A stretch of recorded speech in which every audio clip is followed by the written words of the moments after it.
Hey, good afternoon, Jeff. I wanted to reach out and answer the question you posted on Mentoring Men just a few days ago when you asked,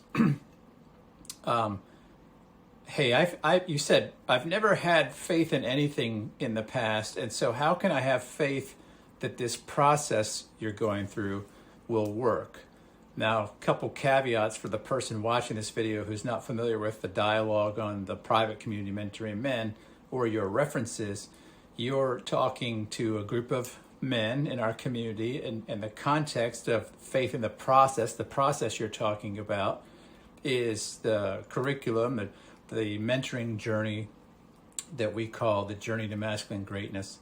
And in this particular case, you're in the first quarter of that, which is called the Renewed Masculine Man. And so your question is, as a person who doesn't have any kind of faith, how can you have faith that the process works? And it's a great question to ask, and I'm happy to talk about it. So I want to kind of add a few qualifiers and caveats because people watching this who aren't familiar with our community might hear the word faith and think religious, spiritual, something like that. And you're talking at a much more generic level. We're not a faith-based community. We have plenty of people from a faith background in our community, including myself. But we're not a faith-based community, which means we have people of all kinds of backgrounds and walks of life and worldviews and perspectives, yourself included.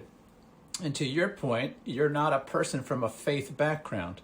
And so as a person who has no reference for what does faith in anything create, how can you look at the process you're going through, the mentoring journey, and have faith in it?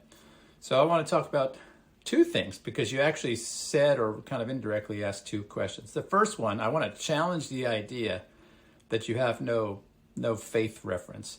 100% of human beings exercise faith. We exercise faith constantly, perhaps thousands of times a day, right? Faith is simply an expectation of what happens next.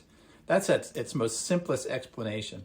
Now, the mechanics of that, the way when we look into the future with an expectation, we're going to see that favorably, and we might call that faith or sometimes hope, or we're going to see it as something scary, and that would be fear or anxiety.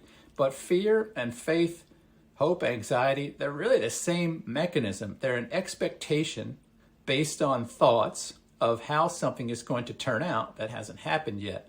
And so if ever in your life you have looked ahead from the present to the future and concluded what's likely to happen, you have exercised faith. We exercise faith every time we sit in a chair. Every time I sit in a chair, I expect the chair to hold me up.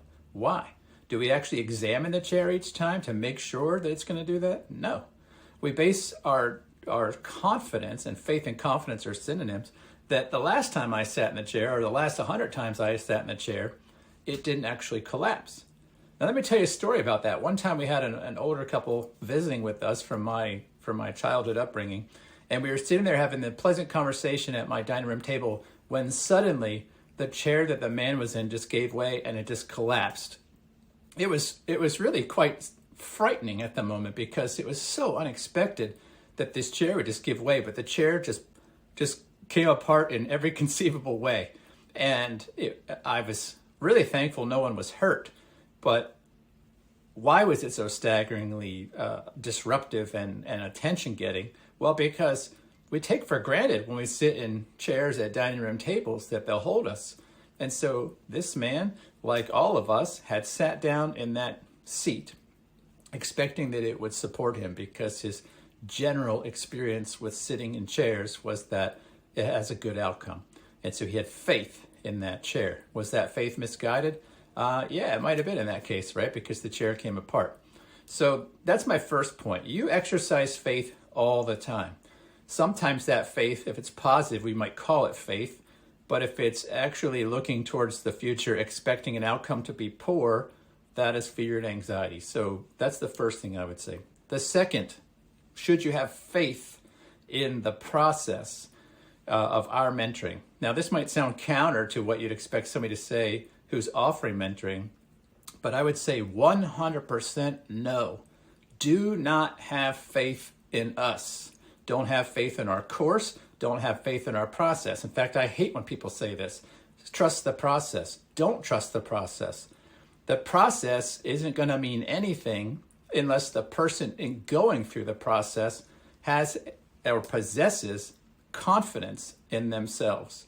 And this is why, even though a majority of men who go through our mentoring have excellent outcomes, the reason they're having that outcome is not because we've created something really awesome. Now, I like what we've created. It's really good.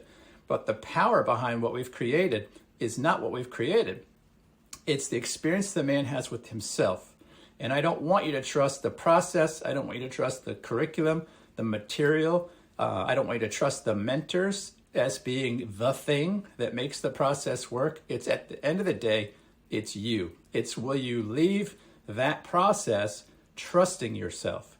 Because to the degree you trust yourself will be the greatest predictor of the outcome you experience. So if you're going through a process right now and your confidence in you is low, I would say that's the area we need to focus on. That's the target.